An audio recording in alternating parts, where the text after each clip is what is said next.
We need to be so mindful about the language that we use. And I know that sounds so cliche, but especially as we are speaking about things that are sacred to us, particularly love, because y'all know that is my wheelhouse. I create conversation, research, dialogue all around love, and I typically pose questions to be reflective. And something that I notice, it doesn't matter if it's in person or virtual or in social media platforms, is I will ask a question about love and you give me your fears. And I need us to be so mindful about the boundaries and walls in which we are building linguistically and articulating to people, because that really shows our mindset, perspective, and again, our fears as it relates to being loved or lovable. Okay.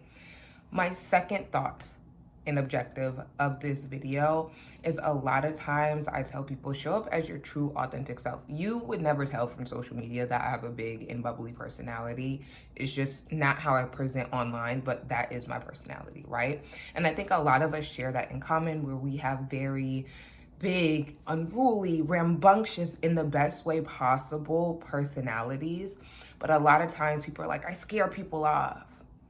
That is rarely ever the case. Not saying that it is impossible to scare someone off with how big and loud and proud your personality is, right? There's some people we just don't mesh because we just don't have the same personality types. But I want us to think and interrogate about that thought as it relates to interpersonal relationships a little bit more in depthly, because I don't think that is the case. And someone needs to call that out, so I will be the person.